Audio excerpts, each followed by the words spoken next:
Alors, en quelques dates, la coopérative se résume sur d'abord sa date de création, 1953, donc un petit groupe d'hommes, une trentaine d'hectares, voilà, objectif AOC.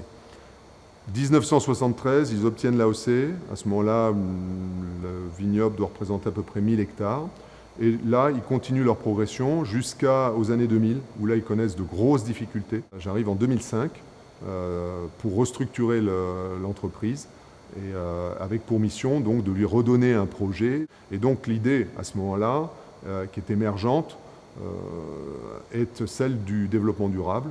On est peu à ce moment-là à parler de développement durable, mais je trouve que dans les valeurs du développement durable, où on s'appuie sur ces fameux 3 piliers de l'économie, du social et de l'environnemental, je trouvais que ça collait bien avec le monde coopératif. Alors ça fait ouvrir les yeux à ce moment-là, bien sûr, à tous les adhérents qui ne savent pas du tout de quoi on parle. Et donc là, on se lance dans cette aventure à tâtons. On a comme ça échelonné notre cheminement au travers notamment de beaucoup de normes qualité qui ont structuré le mode de fonctionnement de l'entreprise. La démarche Agriconfiance, c'est une norme. En fait, c'est une norme de qualité qui est une norme de management. Donc dedans, c'est de notre libre arbitre introduit un certain nombre de contraintes qui correspondent à des exigences pour nos adhérents.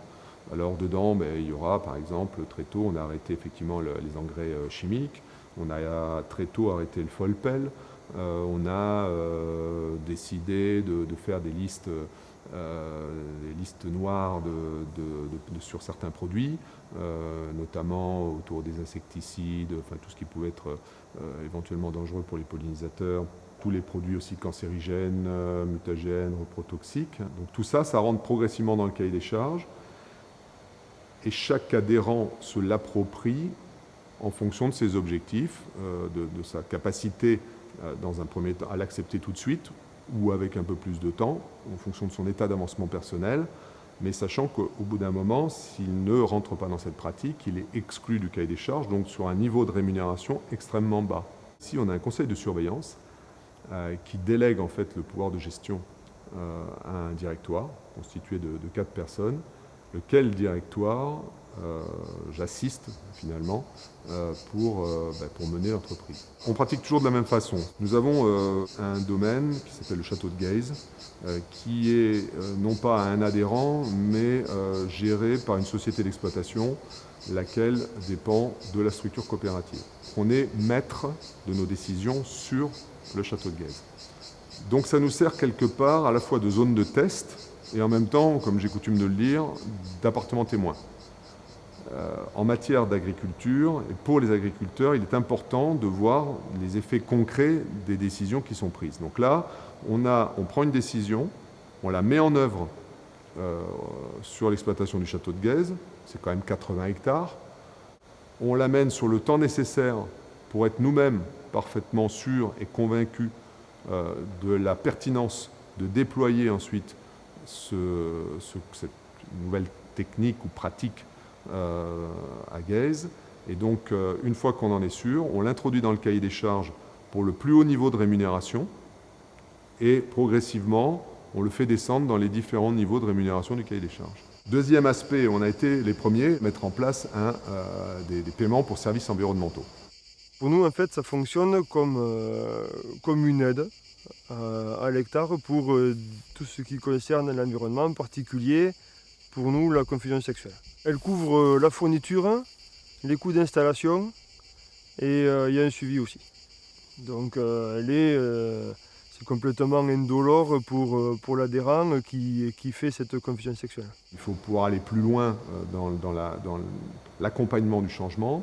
Et donc là, c'est plus récent, dans le cadre du projet Vitirêve, qui est tenu par la région. Nous avons proposé notamment d'avoir une approche, alors là, plus sur la sociologie du changement.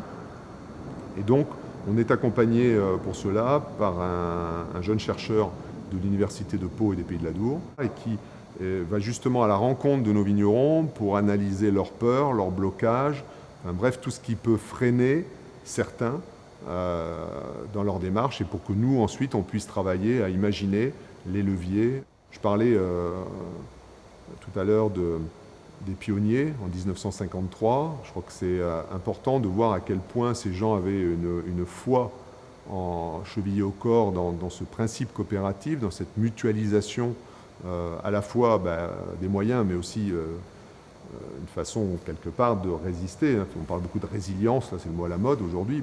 Je veux dire cette façon de résister aux contraintes aussi que permet le collectif. Aujourd'hui, j'aimerais pouvoir réactiver ce sentiment. Là, on arrive sur une 3e génération des jeunes. C'est difficile pour eux. Et on a trouvé chez eux, et c'est ça qui est vraiment très encourageant pour nous, on a trouvé chez eux ce sentiment coopératif, un petit peu comme je l'imaginais des pionniers. C'est-à-dire que là, on a des gens qui aujourd'hui vont prendre un nouveau drapeau. Il y a eu le drapeau de l'AOC en 1953, et là, il y a un nouveau drapeau là, qui est en train de se présenter à eux, qui est celui des bonnes pratiques agricoles, des pratiques de l'agroécologie, et peut-être même pour certains d'aller vers l'agriculture biologique. Mais voilà, donc on est en train de travailler sur les leviers justement de cette fierté coopérative.